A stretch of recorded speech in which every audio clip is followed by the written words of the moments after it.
The leader of the far-right National Rally, Marine Le Pen, was found guilty of embezzling public funds and was barred from running for office for 5 years.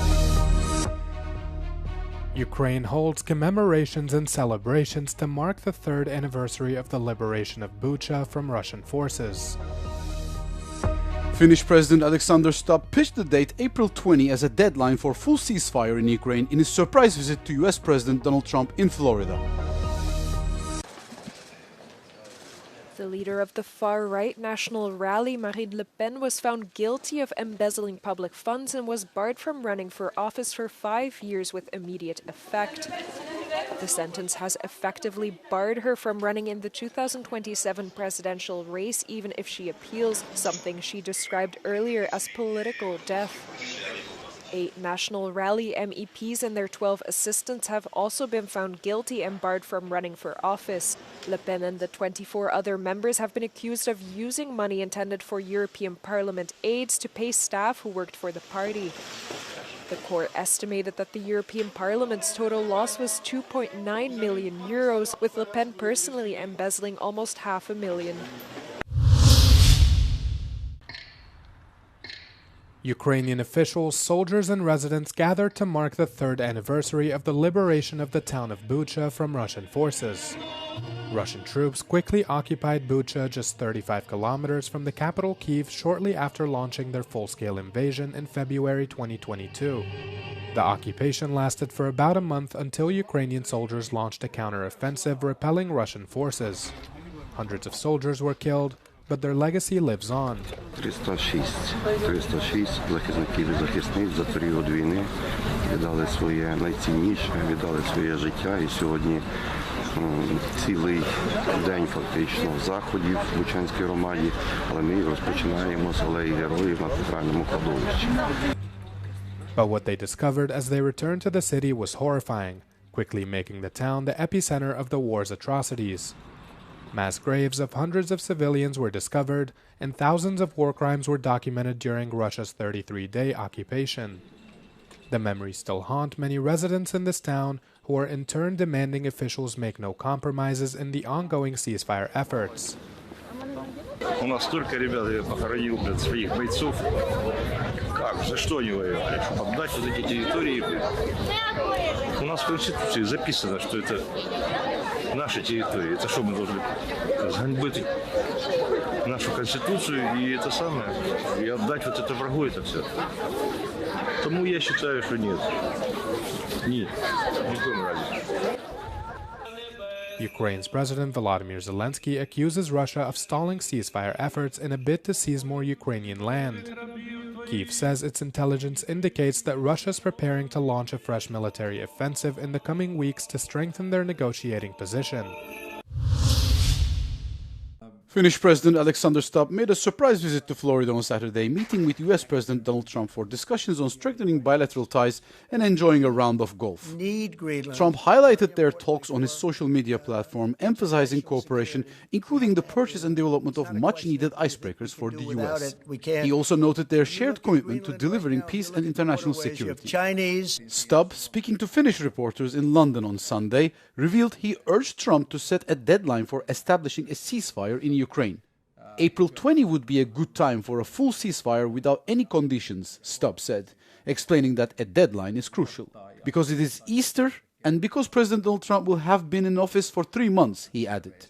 The meeting underscores Finland's efforts to bolster international diplomacy while fostering closer ties with the US amid global challenges.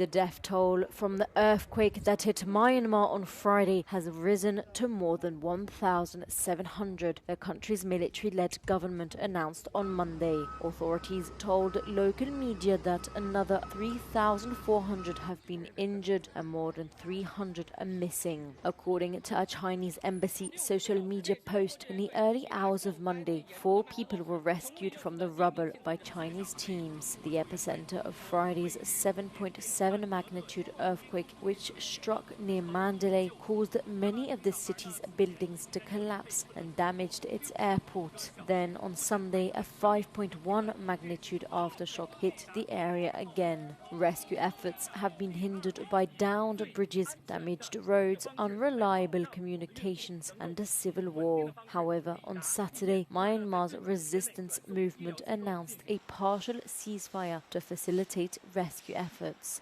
According to local media, many people have been left sleeping on the streets, either out of fear or aftershock, or because their homes were brought down. In neighbouring Thailand, at least 18 people have been confirmed dead since Friday's quake. On Monday morning, searches at a high-rise building in Bangkok, which collapsed, were still ongoing as dozens of people are missing, according to authorities.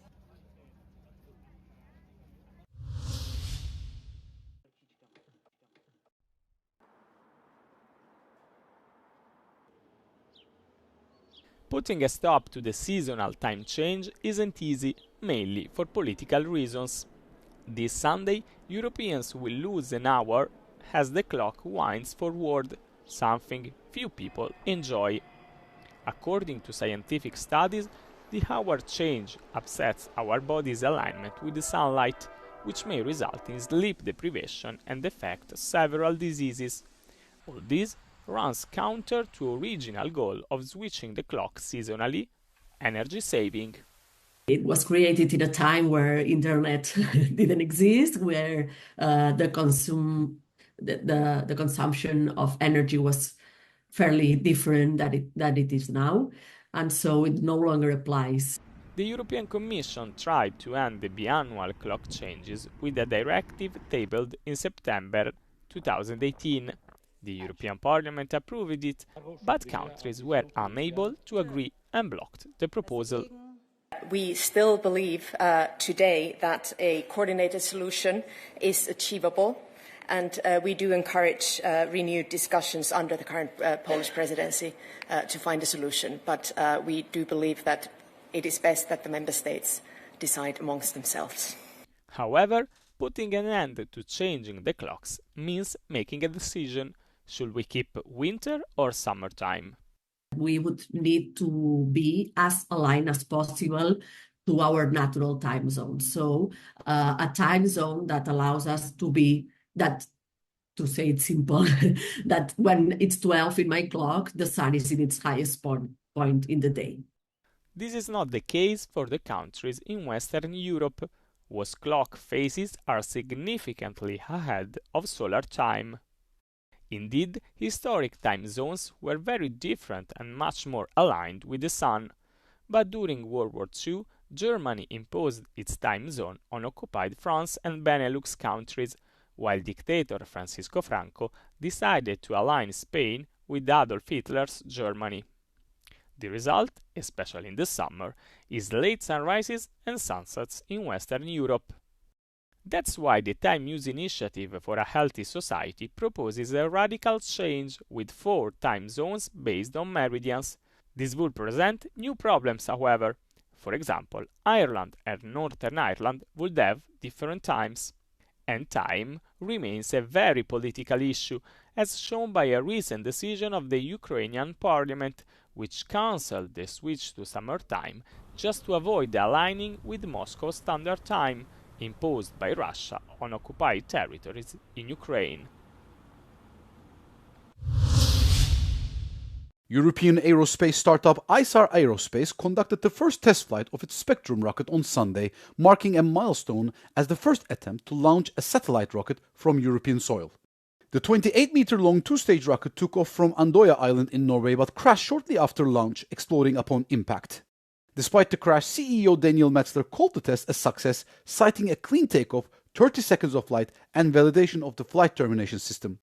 Isar Aerospace, based in Munich, aims to gather critical data from the test to advance its goal of launching small and medium-sized satellites into orbit. Muslims around the world are bidding farewell to the holy month of Ramadan and preparing to celebrate Eid al-Fitr, a time of prayer, family gatherings, and festivities. Thousands of Palestinians gather on Sunday at the Al-Aqsa Mosque compound in Jerusalem's Old City for Eid al-Fitr prayers. In Serbia, the Islamic community held its central Eid ceremony in the Arab mosque in Novi Pazar, marking the occasion with communal prayers. In Lisbon, Portugal, Muslims gathered in outdoor prayer spaces. Families donned new clothes and visited loved ones, blending tradition with modern festivities. Meanwhile, in Mecca, millions of pilgrims and locals joined in mass prayers at the Grand Mosque, underscoring the spiritual heart of the celebration. While many communities rejoice, others face challenges. In Gaza, Palestinians marked the holiday amid ongoing conflict, with dwindling supplies and recent airstrikes casting a shadow over what is usually a joyous occasion. The timing of Eid depends on the lunar cycle, with moon sighting teams scanning the skies for the crescent moon that signals the start of the holiday.